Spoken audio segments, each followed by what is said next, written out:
check. Ooh, very visual. Let me see if this was doing it as well. No, it didn't. Okay. Yeah, so I might have to have you record it. Sorry. I No worries. recorded on my end. When I set up the meeting maker, it said like if you want to record this meeting, Right.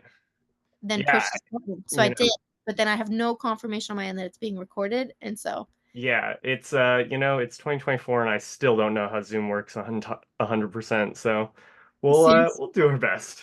okay. So, um, all right. Well, we'll start off just like the way that I usually start videos. So just like, Yeah, go for it. um, hey, fellow flowers, Violet here. Welcome back to my channel. I am so pleased to be accompanied by Mr. Noah, who was our 2024 winner for the most outrageous lanyard competition.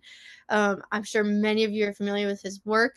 I was absolutely mind blown by the tie that you made. It was just completely outrageous. Like there's really no other way to describe it. It was fantastic and exactly what I was looking for. Oh, well, thank you. And thank you for, getting people out to make some crazy lanyards, I always love to see it. Yeah, there's so much to the world of lanyards, and I think that artists like you really help to showcase that. So thank you for participating this Yeah, year. of course. So as part of kind of the winnings was this interview and getting to feature and to share a little bit more about yourself as an artist and your medium being Yeah. lanyards. Um, as such, I mean, I've got a lanyard in front of me. Yes. You have the lanyard in front of you. So we're just gonna get right into it. So Yeah, of course. I'm sure you've heard of like how a lot of people start in elementary school, right? Yep. And they're either like the starter Hmm. that is for everyone, or they're the person who has the starter start for them. So which Right. were you? Were you the starter or Oh God. Well, I mean, not immediately, but I started at elementary school age, but I started in summer camp. I had a small local summer camp that I attended for a very long time. And they always had just troves and troves of lanyard strings there. And so my first lanyards were started by counselors there. But I pretty quickly became the go-to lanyard person, so to speak. And I really started, starting lanyards was a big part of my job once I became a counselor there for sure. Um, but I mean, I have done both, and I've started a lot of other people's lanyards over the years. But you know, that's how it goes, right? yeah, I mean, it is definitely a trick. There's definitely a trick to it, but I think like once you get it, you get it. And now I don't even think about it anymore. Like I remember having so much trouble with big lanyards. I remember having I had an idea for a big lanyard that I wanted to make, and I did not have the technical expertise, so I got like Scotch tape and I taped down all the strings on a desk, and so that I could do the first, and then I had to like remove tape from the inside of the lanyard. It was a whole mess, but I got it, and here I am, starting whatever crazy lanyard my brain can come up with. Yeah, Um, making ties. Yes, well, the tie is, I will say, uh, started in a lot of different places. It is a bunch of lanyards that have kind of come together. But I can hold on. I have this here. So, if you didn't see it, we There got it this is. again. Oh my Yeah. gosh. But actually, I the start is just the bottom right here is literally right at the tip of the tie. I don't know how well the camera's picking that up, but it literally the entire tie started as just a one by one classic box lanyard.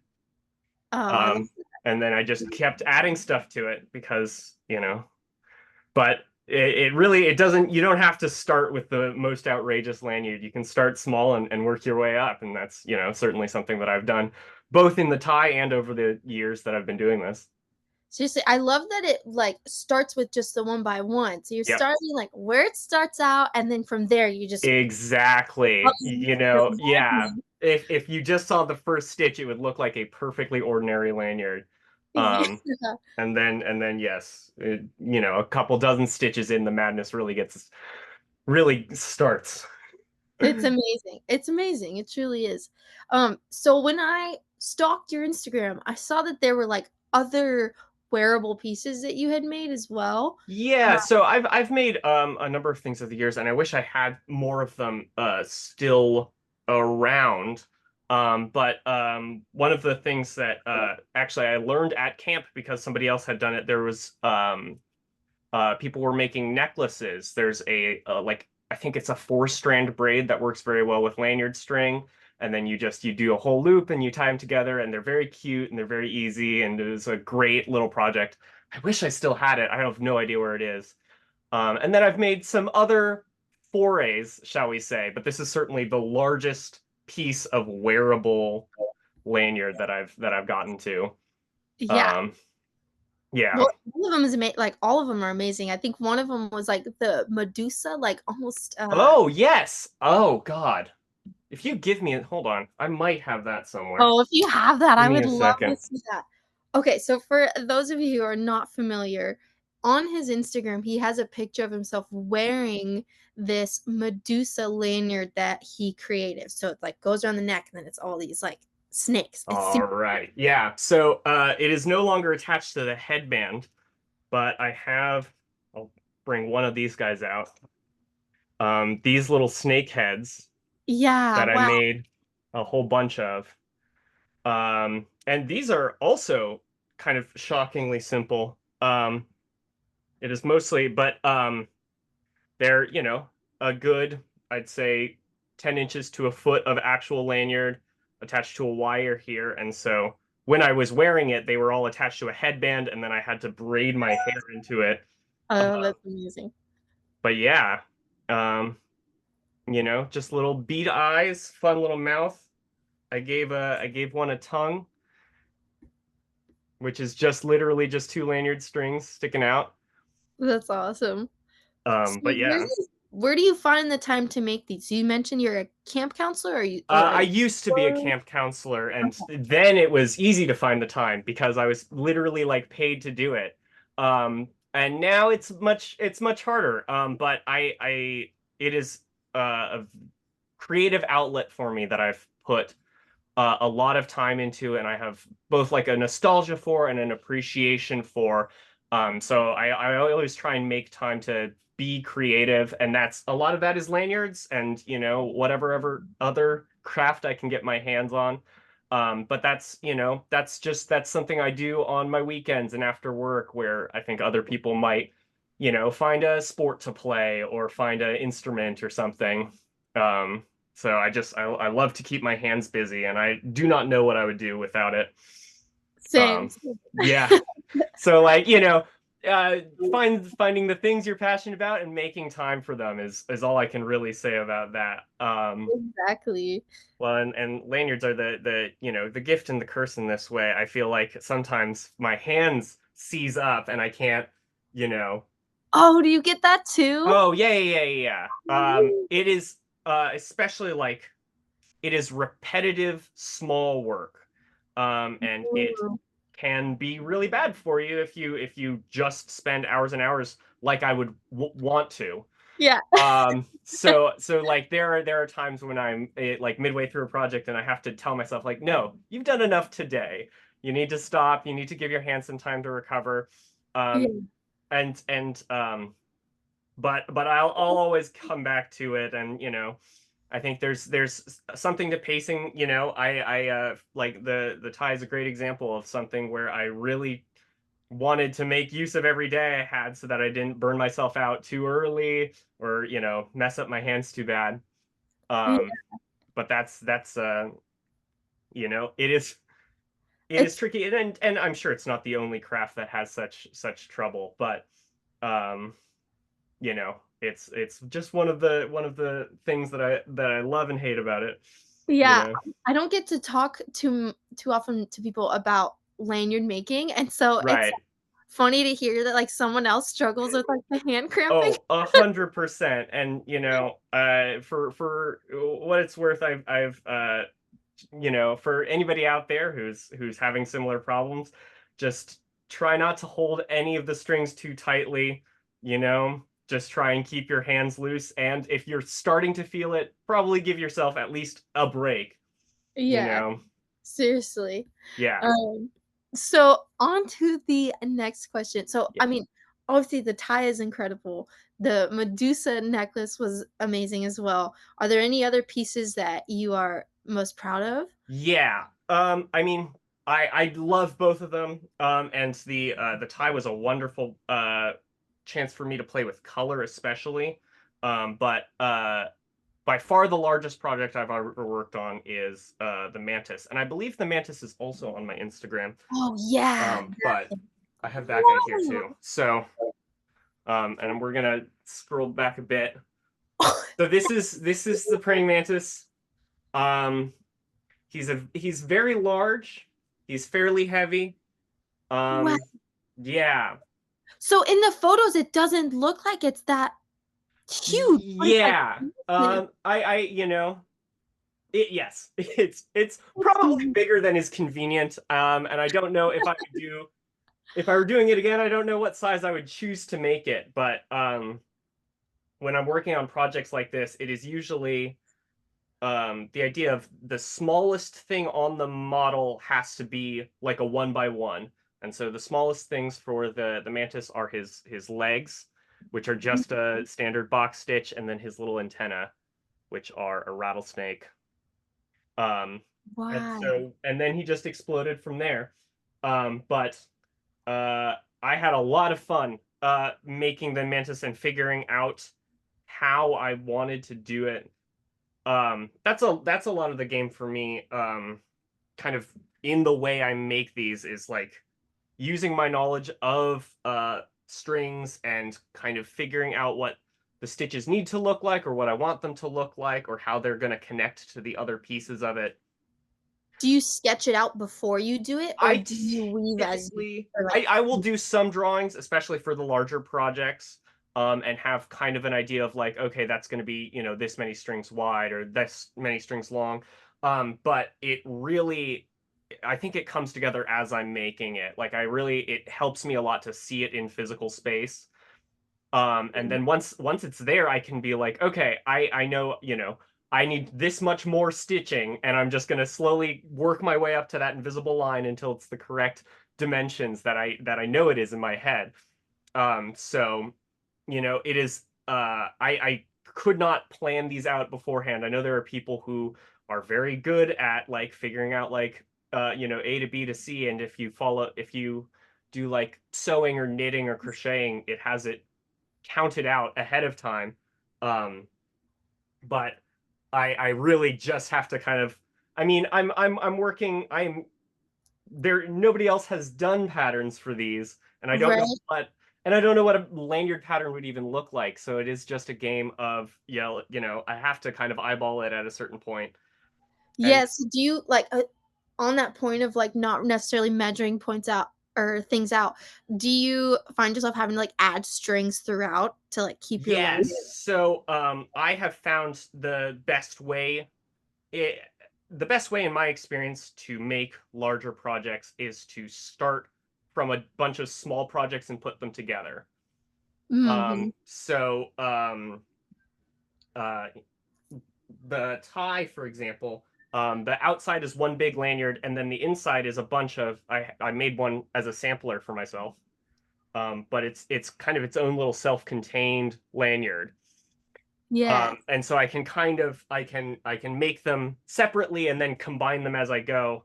yeah, And that helps kind of keep it somewhat organized. That it also means that if I mess up one of the smaller pieces, I can throw it away, pretend it never happened, and start a new one before it gets attached. But it is a lot of these projects are a number of smaller lanyards kind of moving in concert to make the greater shape of it, and so it is not uh the lanyards themselves are not usually that complicated. They're deceptively simple. It's really about like figuring out how they fit together and how to transition from one to the next and connect them and stuff. Yeah. Now, quick question. Are you an Yeah. engineer?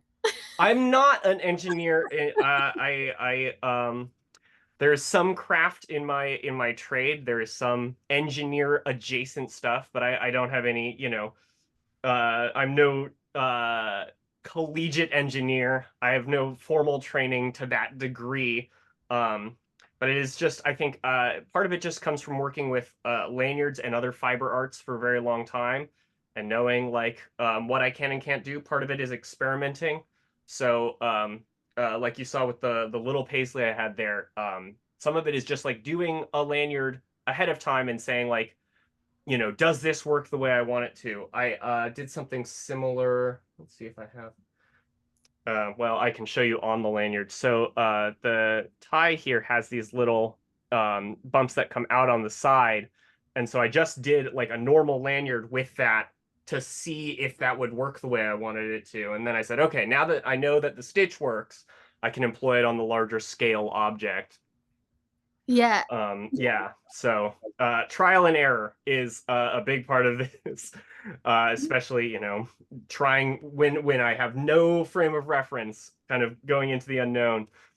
Well, it's Um, amazing what you've been able to accomplish with lanyards as a medium, because I yeah, think so I many people mean, think of lanyards as like just the one by one. Like yeah, every and time someone sees me, they're like, "Oh, I used to do that back in school." right. I'm So a lot like, of it stems from because I did that. I for a very long time I was just doing, straight lanyards, kind of classic, like I mean, what I'm doing right now, which yeah, and that's the looks OG. like a very boring lanyard, and I hope to combine it with something in a bit. But um yeah, just very straightforward lanyards, and I was like, I don't actually need like semicircular straight objects measuring 7-8 inches. And so one of my early experiments was this guy here, just this Oh, little cool. swan, because I was curious what I could do with lanyards and kind of how I could shape them and stuff. So this one doesn't even the my larger projects now tend to contain wires to help them survive being so like, heavy. But this Yeah. is this is just stitches made in different ways and kind of put together. And then I just kind of exploded from there and I started trying to figure out like, well, how do I make these shapes or how do I make this animal or, Yeah. but it Those is are all incredible. yeah, it is just a constant experiment in like the greater structure I can make with it because I think that that's the next kind of thing, the next iteration of lanyards, is like there are some and I will say there's truly some beautiful lanyards that kind of follow the conventional shape. People make some very beautiful items that they use as like keychains and decor and stuff. And I think that that's awesome too. But just like I don't know, this is the trip my brain took was like if I can make a bigger shape or something that functions. This is why I was so excited about wearable lanyards as the contest this year is because that speaks to like this is now like an object that can that is exists in the world and has if not like a like use function has like is something that one could wear out and have with them and in a more kind of seamless way, I suppose. Seriously, and I think yeah, a lot of people get stuck on it's a keychain, Yeah, and that's like all it's good for, and so it's hard to like market, hey, let's make key, right, because it's something that's just going to dangle. So that, I think, yeah, when you start to question how else can we market this and right, appeal to people and like show them that there's more to it than just right, things off your keys, like, yeah, you can wear it, you can make right. a headdress, you can make it into glasses, you can make little hats that you can put on your cat. Yeah, somebody made a pair of glasses. I saw that. That was pretty There's cool too. so much more to the Right. world of lanyards, and I think that like I really want to come for crochet, you know? Yes.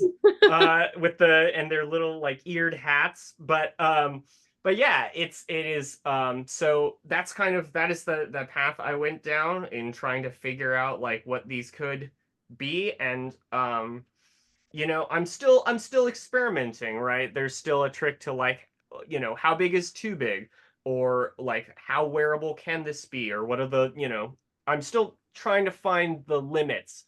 But I have kind of, I suppose, put some time in and gotten some good results in changing the overall shape of what the lanyard looks like, when you're done with it. And I'm sure there's other creative people out there that are going to figure out all sorts of weird things that my brain would never conceive of, you Yeah. know.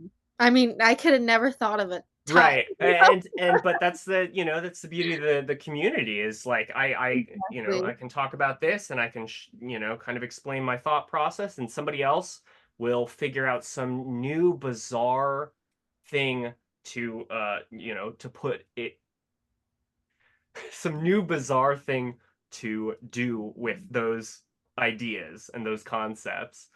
And Exactly. then I will get to see that, and I will get to try and figure out, what strange stitch somebody has employed, and if I can use it in my work, and hopefully, we can keep this back and forth going, because it's wonderful. Exactly. I think the community is really good about being collaborative and, Yes. like, one person tries to make something and then everyone's like, "Wait, yeah, Yeah. let's try to make that," and there's just, like, a bunch of support, so I'm more excited to see more what. so than any other like crafts thing I've dipped into. There are so many lanyard tutorials, Mhm. and people who are like trying to explain how they do this thing or how they do that thing, and it's wonderful to see people like sharing the creative process, because I don't think that's necessarily something that happens in all walks of life.